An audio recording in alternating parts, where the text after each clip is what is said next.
Conselhos sobre Saúde, capítulo 6, Obra institucional bem-sucedida. O segredo do sucesso. O sucesso do sanatório depende de sua permanência na singeleza da piedade e abstinência das loucuras do mundo no comer, beber, vestir-se e divertir-se. Deve ele ser reformatório em todos os seus princípios. Coisa alguma deve ser inventada para satisfazer as necessidades da alma e ocupar o lugar e o tempo que Cristo e seu serviço demandam, pois isto destruirá o poder da instituição como instrumentalidade de Deus para converter as almas pobres e enfermas pelo pecado, que, ignorantes ao caminho de vida e paz, têm buscado a felicidade no orgulho e na loucura vã. Estabelecido para um propósito verdadeiro, deve ser a posição de tudo o que se relaciona com o sanatório. Conquanto não devamos insistir junto aos pacientes para que aceitem a nossa fé, nem entrar em discussão religiosa com eles, nossas publicações, cuidadosamente selecionadas, devem estar à vista por quase todos os lugares. O elemento religioso deve predominar. Este tem sido e deverá ser ainda o poder dessa instituição. Não seja nossa instituição de saúde pervertida a serviço da profanação e da moda. Há muitas instituições de saúde em nossa terra que mais se parecem com um hotel do que com um lugar em que os enfermos e sofredores podem obter alívio de suas enfermidades físicas e onde a alma enferma pelo pecado pode encontrar aquela paz e repouso em Jesus, não encontrada em qualquer outro lugar. Sejam os princípios religiosos evidenciados e assim mantidos, sejam a ostentação e a popularidade abandonadas, sejam a simplicidade e a modéstia, a bondade e a fidelidade visíveis por toda a parte. Então o sanatório será justamente o que Deus desejava que fosse. Então o Senhor o aprovará. Cultura moral e intelectual. Na visão que me foi dada em 9 de outubro de 1878, foi-me mostrada a posição que nosso sanatório de Battle Creek deve ocupar e o caráter e influência que devem ser mantidos por todos os que com ele se relacionem. Essa importante instituição foi estabelecida pela providência de Deus e sua bênção é-lhe indispensável ao êxito. Os médicos não são charlatães nem infiéis, mas homens que entendem do corpo humano e dos melhores métodos de tratamento das doenças, homens que temem a Deus e que têm fervente interesse pelo bem-estar moral e espiritual dos pacientes. Este interesse, tanto pelo bem espiritual como físico, não devem os administradores da instituição fazer esforço algum para ocultá-lo. Por uma vida de verdadeira integridade cristã, podem eles dar ao mundo um exemplo digno de imitação, e não devem hesitar que se veja que, ao lado de sua habilidade no tratamento das doenças, estão constantemente adquirindo sabedoria e conhecimento de Cristo, o maior professor que o mundo já conheceu. Devem eles manter-se em contato com a fonte de toda a sabedoria, para tornarem o seu trabalho mais bem-sucedido. O poder da verdade. A verdade tem poder para elevar o que a recebe.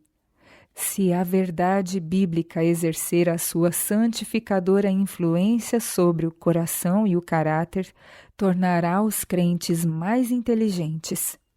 O cristão compreenderá a sua responsabilidade para com Deus e para com os seus semelhantes, se estiver verdadeiramente relacionado com o Cordeiro de Deus, que deu a vida pelo mundo.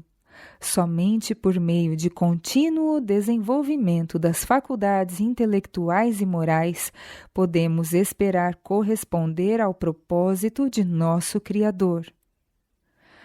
A ineficiência desagrada a Deus.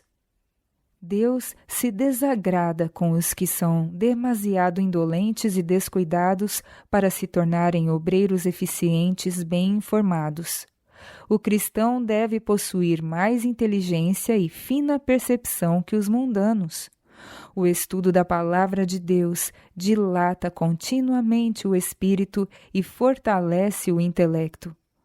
Coisa alguma refinará e elevará tanto o caráter e dará tanto vigor a toda a faculdade como o constante exercício da mente para compreender e apreender sérias e importantes verdades.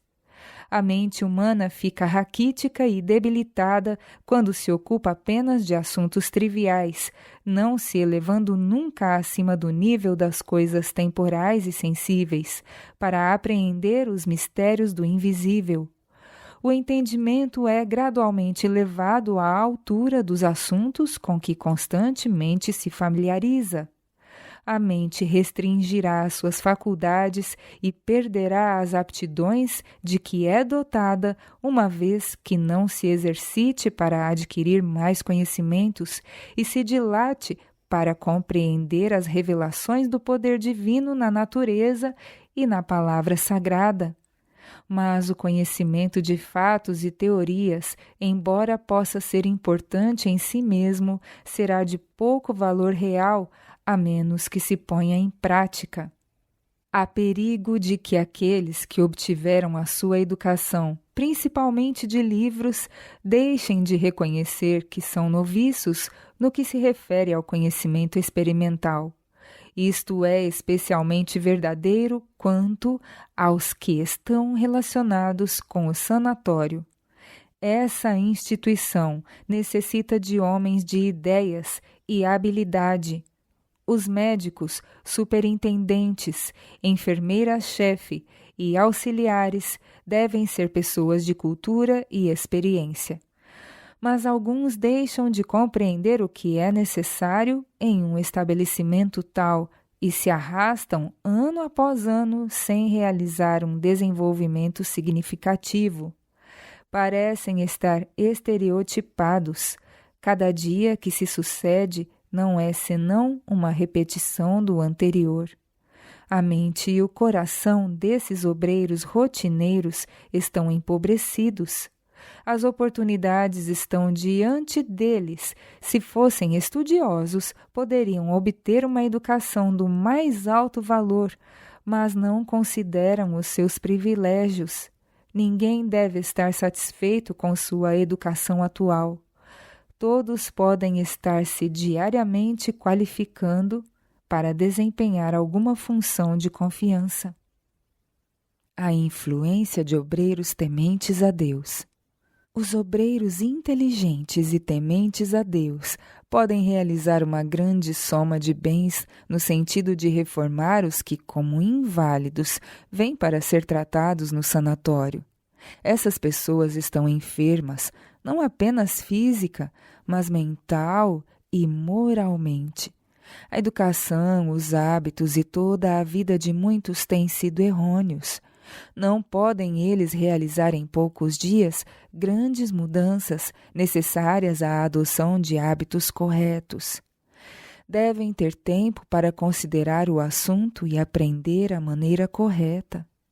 Se todos os que estão ligados ao sanatório forem representantes corretos da verdade da reforma da saúde e de nossa fé sagrada, estarão exercendo uma influência no sentido de moldar a mente de seus pacientes. O contraste entre os hábitos errôneos e os que estão em harmonia com a verdade divina tem um poder convincente. O homem não é o que poderia ser, e o que é a vontade de Deus que ele seja. O forte poder de Satanás sobre a raça humana mantém-na em um baixo nível. Isto, porém, não precisa ser assim. Do contrário, Enoque não poderia ter se tornado tão elevado e enobrecido a ponto de andar com Deus. O homem não precisa parar de crescer intelectual e espiritualmente durante a sua vida.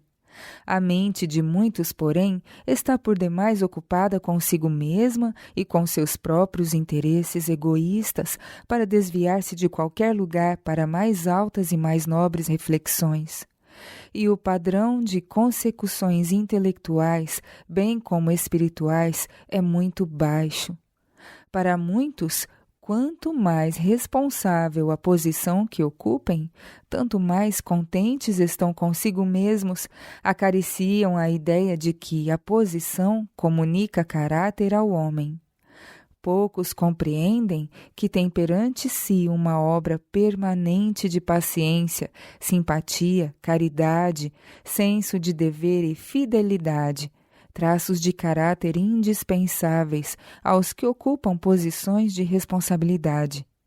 Todos os que estão relacionados com o sanatório devem ter uma sagrada consideração para com os direitos dos outros, o que não é senão obediência aos princípios da lei de Deus. Alguns nesta instituição são lamentavelmente deficientes nas qualidades tão essenciais à felicidade de todos os que se acham em ligação com eles. Os médicos e os auxiliares dos vários ramos da obra devem guardar-se cuidadosamente da indiferença egoísta, da disposição antissocial distante, pois isto desviará a afeição e confiança dos pacientes.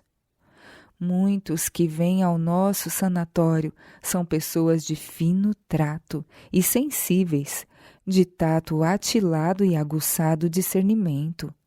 Estas pessoas descobrem tais defeitos imediatamente e os comentam. Os homens não podem amar a Deus sobre todas as coisas e ao próximo como a si mesmos e serem ao mesmo tempo frios como o gelo. Eles não somente privam a Deus do amor que lhe é devido, mas privam o próximo também. O amor é uma planta de origem celeste e deve ser acariciada e nutrida. Corações afetuosos, palavras amáveis e verdadeiras tornarão felizes as famílias e exercerão uma enaltecedora influência sobre todos os que se acham na esfera de sua influência. Aqueles que fazem o máximo de seus privilégios e oportunidades serão, em sentido bíblico, homens talentosos e educados, não meramente instruídos, mas educados no espírito, nas maneiras e no comportamento. Serão refinados, ternos, misericordiosos, afetuosos. Aprendizes e professores ao mesmo tempo.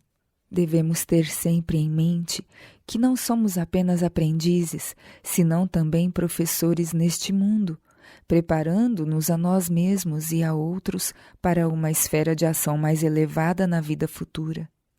A medida de utilidade do homem consiste em saber a vontade de Deus e fazê-la.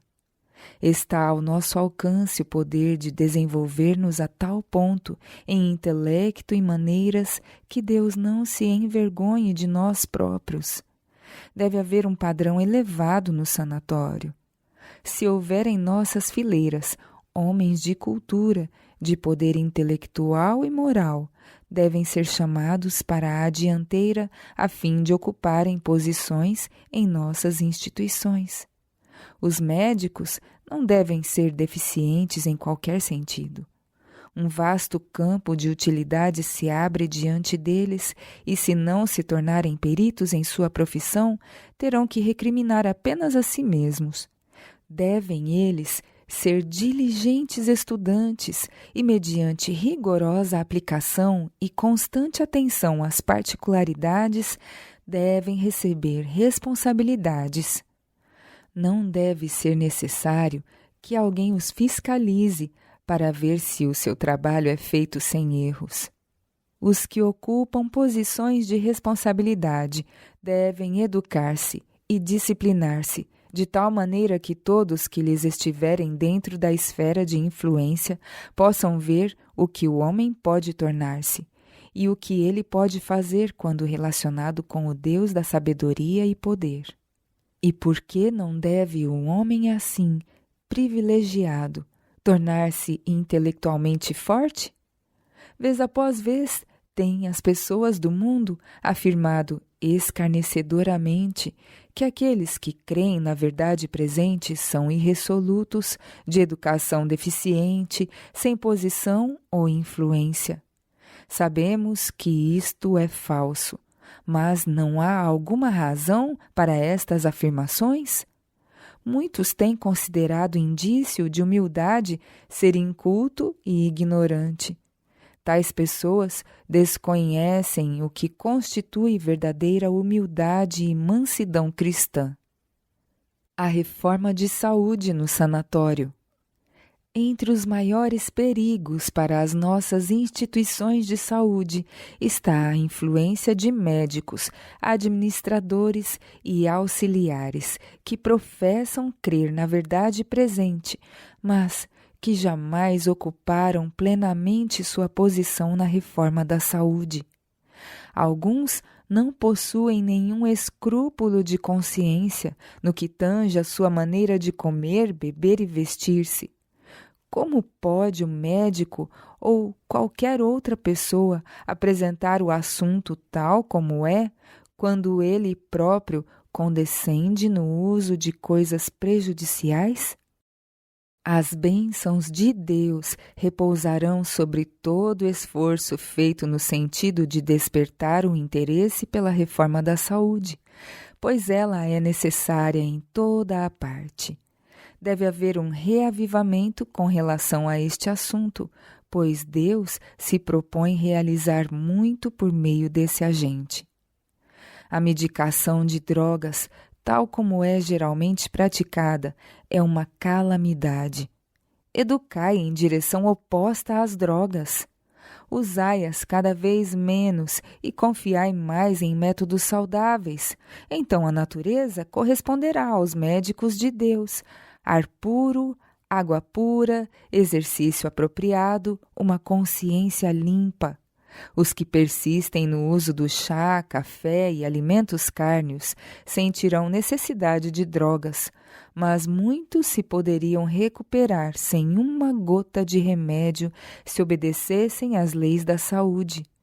As drogas raramente necessitam ser empregadas.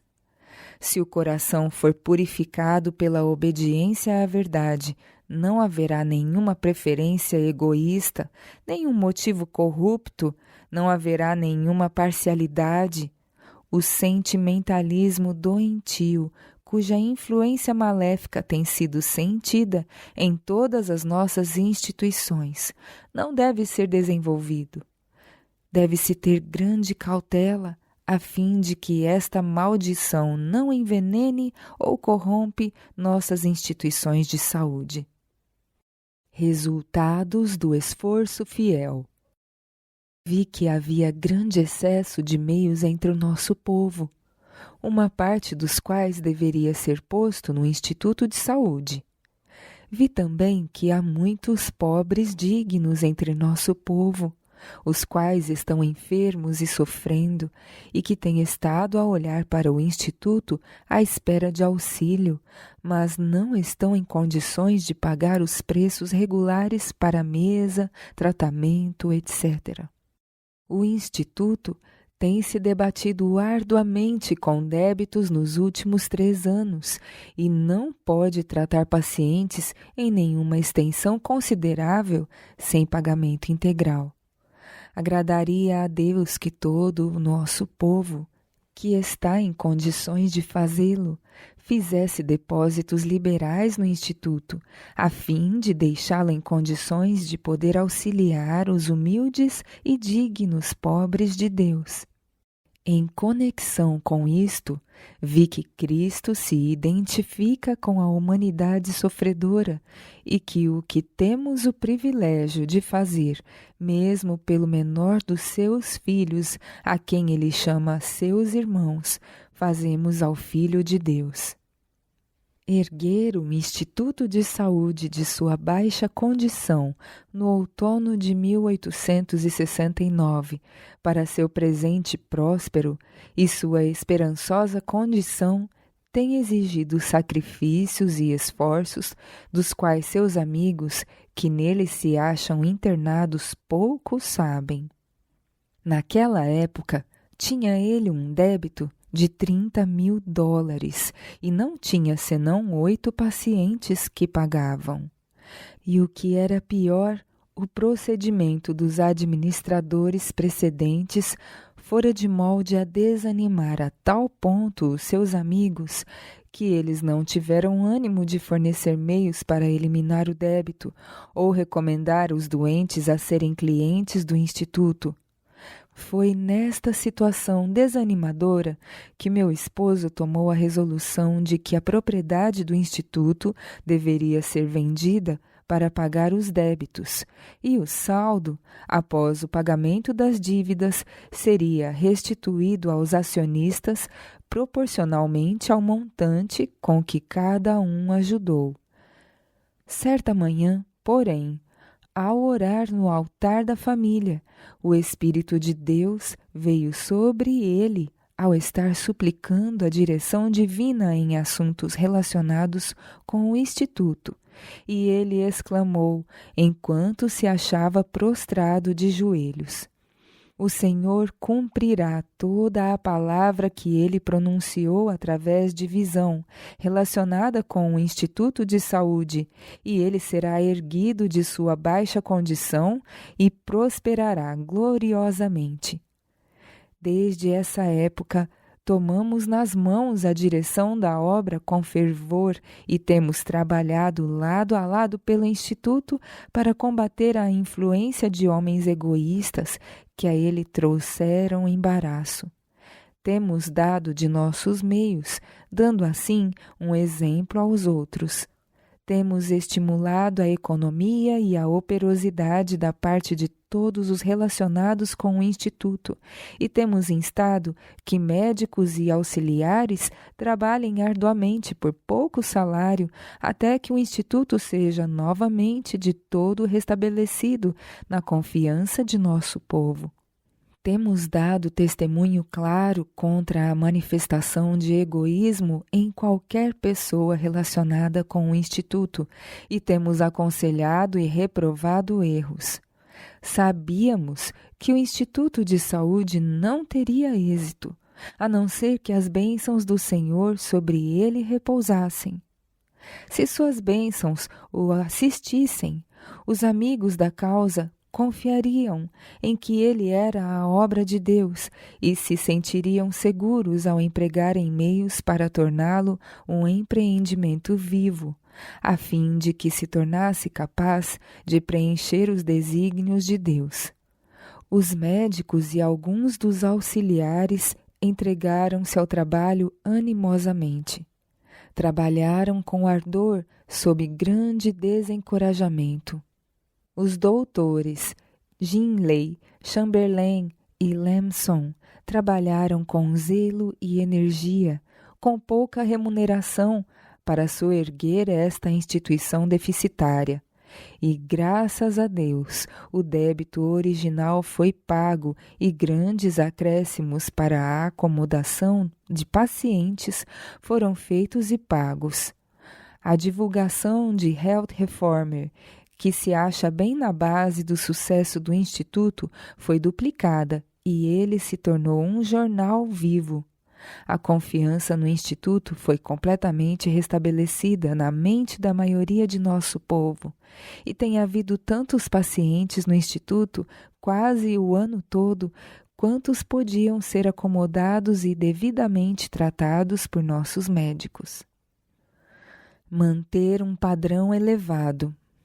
É muito mais fácil permitir que os assuntos de nossas instituições importantes prossigam de maneira frouxa, livre, do que eliminar aquilo que é ofensivo, que corrompe e destrói a confiança e a fé.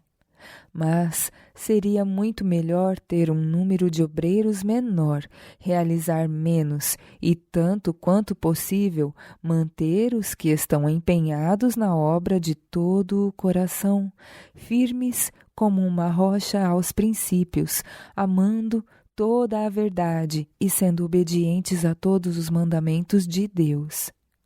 Aqueles que estão trajados de vestidos brancos e que rodeiam o trono de Deus não são compostos daquele grupo que era mais amigo dos deleites do que amigo de Deus e que preferiu deixar-se levar pela corrente e enfrentar as ondas da oposição.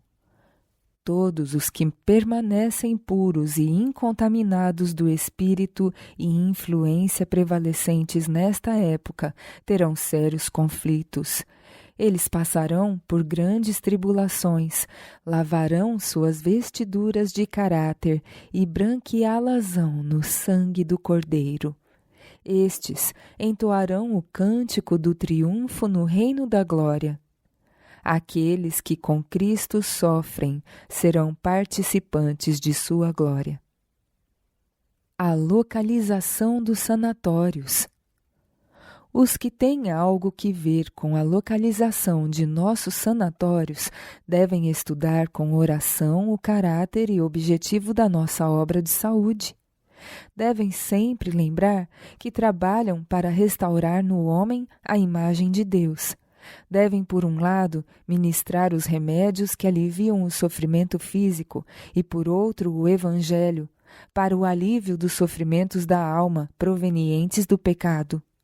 Assim deverão trabalhar como verdadeiros missionários médicos. Em muitos corações deverão eles semear as sementes da verdade. Nenhum egoísmo, nem ambição pessoal deverão ser permitidos na escolha da localização para os nossos sanatórios. Cristo veio a este mundo a fim de ensinar-nos a viver e a trabalhar. Aprendamos, pois, dele a não escolher para os nossos sanatórios os lugares que mais nos satisfaçam o gosto, mas os que mais convenham ao nosso trabalho. Fora das cidades. Foi-me mostrado que em nossa obra missionário-médica perdemos muitas vantagens por deixarmos de reconhecer a necessidade de uma mudança de planos no que toca à localização dos sanatórios. A vontade de Deus é que essas instituições sejam localizadas fora da cidade. Devem ser localizadas no campo, em local o mais atraente possível. Na natureza, jardim do Senhor, o enfermo sempre achará alguma coisa para desviar de si próprio a atenção e elevar a Deus os pensamentos. Fui instruída de que os enfermos devem ser tratados fora do bulício das cidades, longe do ruído dos bondes e do contínuo barulho de carros e carroças. As pessoas que do interior acorrem aos nossos sanatórios apreciarão um lugar sossegado, e em lugares de retiro, os pacientes serão mais bem influenciados pelo Espírito de Deus. Em meio às cenas da natureza. O jardim do Éden, lar de nossos primeiros pais, era extremamente belo. Graciosos arbustos e flores delicadas deleitavam os olhos a cada passo. Havia ali árvores de toda espécie, muitas delas carregadas de frutos fragrantes e deliciosos. Em seus galhos trinavam os pássaros seus hinos de louvor. Adão e Eva, em sua pureza imaculada, deleitavam-se no que viam e ouviam no Éden. E hoje, embora o pecado haja lançado sombra sobre a terra, Deus quer que seus filhos se deleitem nas obras de suas mãos. Localizar os nossos sanatórios em meio das cenas da natureza equivale a seguir o plano de Deus, e quanto mais minuciosamente ele for seguido, tanto mais maravilhosamente procederá Deus na restauração da humanidade sofredora. Para as nossas instituições educativas e médicas, devem ser escolhidos lugares onde, fora das nuvens escuras do pecado que cobrem as grandes cidades, possa nascer o sol da justiça, trazendo curas nas suas asas. Deem os dirigentes de nossa obra instruções para que os nossos sanatórios sejam localizados na mais agradável das imediações, distante do bulício da cidade, lugares em que, por meio de instrução sábia, o pensamento dos pacientes seja posto em contato com os pensamentos de Deus. Eu tenho repetidamente descrito esses lugares, mas dir-se-ia que não tem havido ouvidos para escutar-me. Ainda recentemente, a vantagem de localizar fora das cidades as nossas instituições, especialmente os nossos sanatórios e escolas, foi-me apresentada de maneira muitíssimo clara e convincente. Desfavoráveis os arredores de cidade. Por que fazem os nossos médicos tanto empenho em localizarem-se nas cidades? A própria atmosfera das cidades está poluída. Nelas, os enfermos, que têm hábitos depravados para vencer, não podem ficar preservados de modo conveniente. Para os alcoólatras, os bares das cidades constituem uma tentação contínua. Localizar os nossos sanatórios onde estejam circundados de ambiente ímpio equivale a neutralizar os esforços feitos para restabelecer a saúde dos pacientes. No futuro, o estado de coisas nas cidades piorará mais e mais, e a influência do ambiente citadino será considerada desfavorável para o cumprimento da obra que aos nossos sanatórios compete. Do ponto de vista da saúde, a fumaça e o pó das cidades são extremamente prejudiciais, e os pacientes que estão grande parte do tempo confinados dentro de 4 paredes sentem estar aprisionados dentro do quarto. Ao olharem por uma janela, nada mais veem além de casas, casas, casas. Os que assim ficam retidos em quartos inclinam-se a meditar em seus sofrimentos e infortúnios. Algumas vezes, um inválido é envenenado por sua própria respiração. Muitos outros males resultam da localização de grandes instituições médicas nas grandes cidades. Efeitos da vida ao ar livre. Por que se haverá de privar os pacientes da bênção restauradora achada na vida ao ar livre? Eu fui instruída de que, ao serem os doentes animados a abandonar o quarto e passar algum tempo ao ar livre, cultivando flores ou fazendo outro trabalho leve, agradável, seu espírito será desviado de si próprios para alguma coisa que lhes favoreça a cura. O exercício ao ar livre deveria ser prescrito como uma necessidade benéfica e vivificante. Quanto mais tempo possam os pacientes ser mantidos ao ar livre, de tanto menos cuidado necessitarão. Quanto mais alegre for o ambiente que os circunda, tanto mais esperança terão. Rodeai-os das belas coisas da natureza. Ponde-os onde possam ver as flores crescerem e ouvir os pássaros cantarem, e seu coração cantará em uníssono com o trinado deles. Encerrai os quartos, embora sejam elegantemente mobiliados, e eles ficarão tristes e irritados. Dai-lhes a bênção da vida ao ar livre, assim elevar-se-lhes-á a alma. Eles serão aliviados física e espiritualmente. Fora das cidades é a minha mensagem. Nossos médicos há muito deveriam haver estado bem despertos para este ponto. Espero e creio que compreenderão agora a importância de saírem para o campo e oro a Deus para que assim seja. Perigos da vida nas cidades.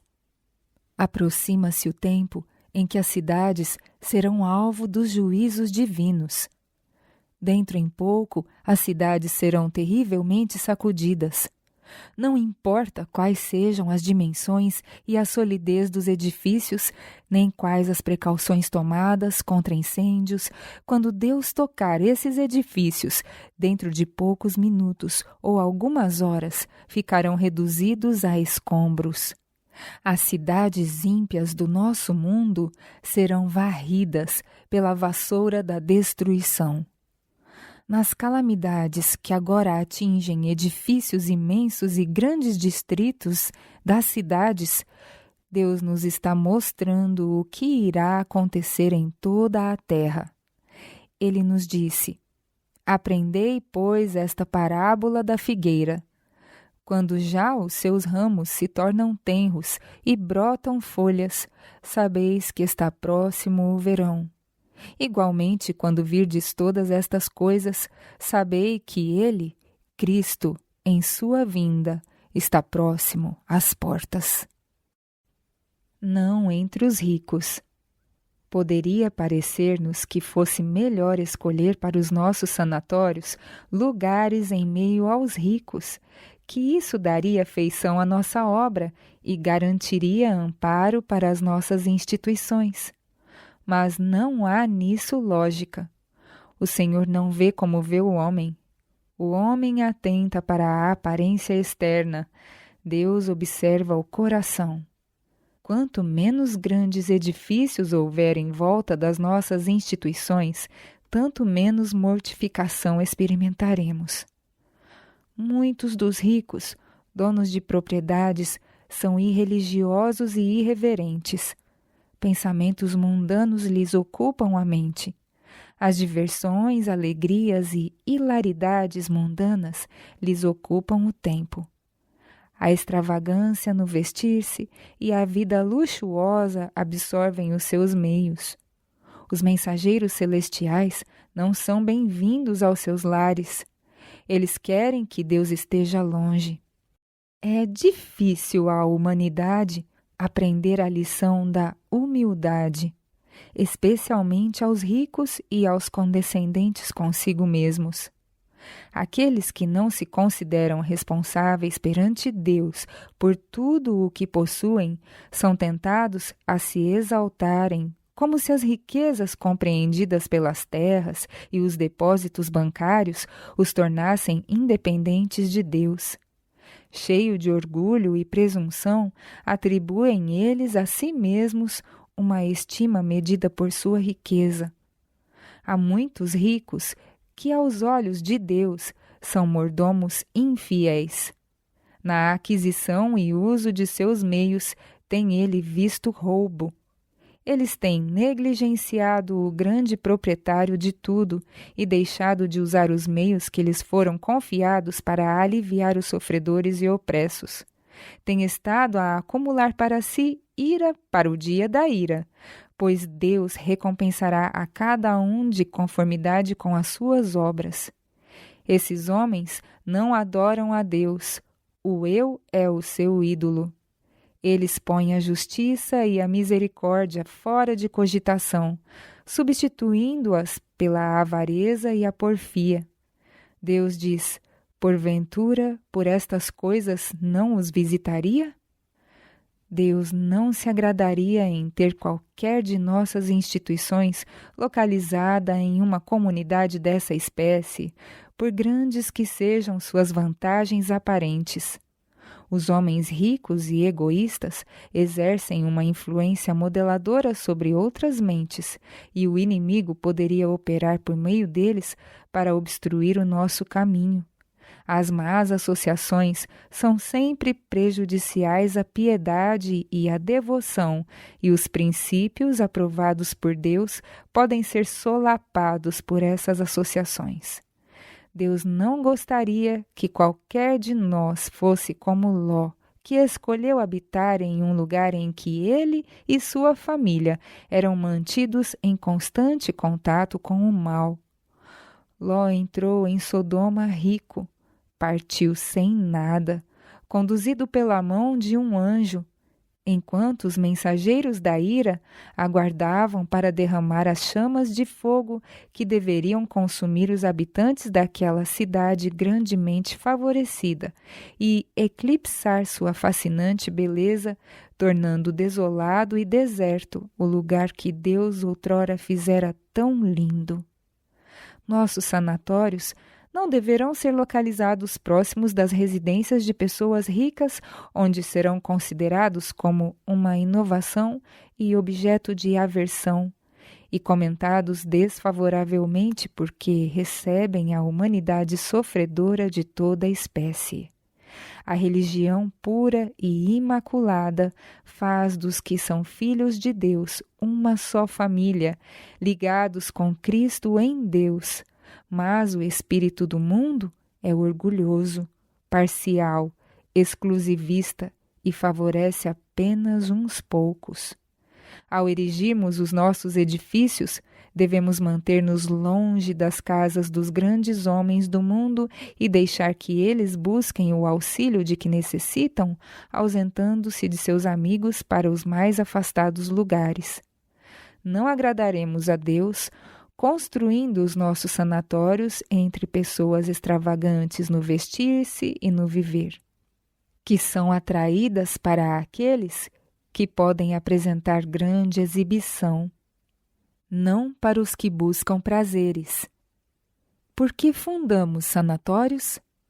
Para que os doentes que a eles acorrem em busca de tratamento possam receber o lenitivo para seus sofrimentos físicos e possam também receber auxílio espiritual. Em virtude de seu estado de saúde, acham-se eles suscetíveis à influência santificadora dos missionários médicos que trabalham em favor de sua restauração. Trabalhemos sabiamente para seu melhor interesse. Não construímos sanatórios para serem hotéis. Recebei em nossos sanatórios apenas aqueles que desejarem conformar-se com os retos princípios, aqueles que aceitarem os alimentos que conscienciosamente podemos colocar diante deles. Se permitíssemos que os pacientes tivessem bebidas intoxicantes em seus quartos ou servíssemos-lhes alimento cárneo, não lhes daríamos o auxílio que deviam receber ao virem aos nossos sanatórios. Devemos tornar claro que, por princípio, excluímos tais artigos dos nossos sanatórios e de nossos restaurantes. Não desejamos nós ver os nossos semelhantes livres de doenças e enfermidades e no gozo da saúde e do vigor? Então, sejamos tão fiéis aos princípios como a bússola o é ao polo. Aqueles cuja obra visa a salvação das almas devem manter-se salvo dos métodos mundanos. Não devem eles, no interesse de obter a influência de alguma pessoa rica, emaranhar-se em planos desonrosos para sua profissão de fé. Não devem vender a sua alma por vantagens financeiras. Não devem fazer coisa alguma que retarde a obra de Deus e rebaixe o padrão de justiça. Somos servos de Deus e devemos ser obreiros juntamente com Ele, fazendo sua obra à sua maneira, a fim de que todos para os quais trabalhamos possam ver que o nosso intuito é atingir um elevado padrão de santidade. Aqueles com os quais entramos em contato devem ver que não apenas falamos de abnegação e sacrifício, mas que os revelamos em nossa vida. Nosso exemplo deve inspirar aqueles com quem entramos em contato em nosso trabalho a se tornarem mais bem relacionados com as coisas de Deus. Se devemos efetuar gastos com a construção de sanatórios a fim de que possamos trabalhar pela salvação dos enfermos e aflitos, importa que planejemos nosso trabalho de tal maneira que os que desejam ajuda recebam o auxílio de que necessitam. Devemos fazer tudo o que está ao nosso alcance pela cura do corpo. Devemos, porém, tornar a cura da alma de muito maior importância. Aos que acodem aos nossos sanatórios como pacientes, deve-se mostrar o caminho da salvação, a fim de que eles possam arrepender-se e ouvir as palavras: os teus pecados te são perdoados. Vai em paz e não peques mais. Não devemos absorver o tempo e os esforços dos homens capazes de levar avante a obra de Deus da maneira em que ele delineou em um empreendimento para a acomodação e entretenimento de procuradores de prazeres, cujo maior desejo é agradar o eu. Associar obreiros com tal empreendimento seria perigoso para a sua segurança. Guardemos nossos moços e moças de todas essas influências perigosas. E se nossos irmãos se envolverem com tal empreendimento, não poderão eles fazer avançar a obra da salvação de almas como pretendem. Nossos sanatórios devem ser estabelecidos com uma finalidade, o avanço da verdade presente. E eles devem ser tão bem dirigidos que se produza uma positiva impressão em favor da verdade na mente daqueles que a eles vêm em busca de tratamento.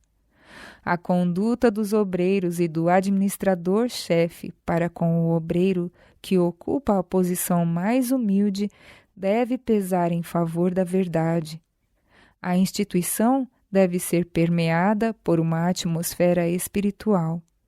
Temos uma mensagem de advertência para apresentar ao mundo e nosso zelo e devotamento ao serviço de Deus deve impressionar os que vêm aos nossos sanatórios. Estamos vivendo justamente no final da história da Terra e devemos mover-nos cautelosamente, compreendendo o que é a vontade do Senhor e, imbuídos de seu Espírito, fazer a obra que muito significará para sua causa. Obra que proclamará a mensagem de advertência a um mundo obcecado, enganado e a perecer no pecado. As condições da cidade. Durante anos, me foi ministrada revelação especial acerca do nosso dever de não centralizar a nossa obra nas cidades. O bulício e confusão que enchem essas cidades, as condições que nelas criam as uniões trabalhistas e as greves, tornar-se-ão grande desvantagem para a nossa obra. Buscam os homens conseguir que os elementos empenhados em diferentes profissões se filiem a certas uniões. Esse não é o plano de Deus, mas de um poder que não devemos jamais reconhecer. A palavra de Deus se está cumprindo. Estão-se os ímpios ajuntando em molhos, prontos para serem queimados. Devemos empregar agora toda a capacidade que nos foi confiada no sentido de transmitir para o mundo a grande mensagem de advertência. Nesta obra, cumpre-nos preservar a nossa individualidade. Não nos devemos associar a sociedades secretas nem a uniões trabalhistas. Devemos permanecer livres perante Deus, à espera constante de instruções de Cristo. Todos os nossos atos deverão ser exercidos com a convicção da importância da obra a ser feita para Deus. Economia no estabelecimento dos sanatórios. Como povo escolhido de Deus, não podemos copiar os costumes, alvos e práticas do mundo, nem imitar a moda que nele impera. Não estamos imersos em ignorância tal que nos conformemos com imitar os modelos que o mundo nos oferece e contemos com a aparência para alcançar bom êxito. Disse-nos o Senhor de onde provém a nossa força, não por força nem por violência, mas pelo meu Espírito, diz o Senhor dos Exércitos. Ao considerar oportuno, o Senhor concede a quem guarda a sua palavra a faculdade de exercer forte influência para o bem. De fato, eles dependem de Deus e a Ele terão que prestar contas da maneira em que empregaram os talentos que lhes confiou. Devem compreender que são administradores dos bens do Senhor e que é dever seu exaltar-lhe o nome. Aparência exterior indesejável. Os que puserem em Deus todas as suas afeições alcançarão êxito. Em Cristo, perderão de vista a si próprios e as atrações do mundo não exercerão poder algum para apartá-los da obediência. Compreenderão que a aparência exterior nos concede força. Não é a ostentação, a aparência imponente, o que representa de maneira correta a obra que devemos realizar como povo escolhido de Deus. Os que trabalham em ligação com a nossa obra médica devem estar adornados da graça de Cristo. Isso lhes permitirá exercer a maior das influências para o bem. O Senhor quer realmente o que de nós espera. Suas promessas nos são feitas sob a condição de cumprirmos fielmente a sua vontade. Por isso, quando se trata de construir sanatórios, ele deve ter o primeiro, o último e o melhor lugar em tudo. Os que servem a Deus devem velar para que seu gosto de ostentação não arraste outros para os prazeres fáceis e a vaidade.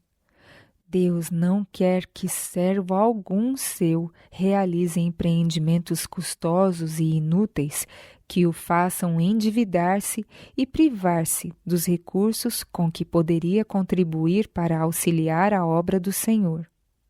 Enquanto os que professam crer na verdade presente andarem nas sendas do Senhor para agir segundo as normas da justiça, poderão contar com que o Senhor os fará prosperar. Mas, se preferem vagar longe do caminho estreito, atrairão ruína sobre si mesmos e sobre quem os tomar por modelo. Exemplos de desprendimento. Os que dirigem a fundação de instituições médicas devem dar o bom exemplo. Mesmo que haja dinheiro, não devem gastar mais do que o absolutamente necessário. A obra do Senhor deve ser dirigida, tendo em conta as necessidades de cada parte da sua vinha. Somos todos membros de uma mesma família, filhos de um mesmo Pai, e as rendas do Senhor têm que ser empregadas de modo que melhor atendam aos interesses de sua causa no mundo inteiro. O Senhor considera todas as partes do campo e sua vinha deve ser cultivada como um conjunto. Não devemos gastar em alguns lugares todo o dinheiro do tesouro, mas tratar de fundar a obra em muitos lugares. Novos territórios devem ser acrescidos ao reino do Senhor. Outras partes da vinha devem receber o auxílio que dará feição à obra. O Senhor nos proíbe de usar em sua obra planos egoístas.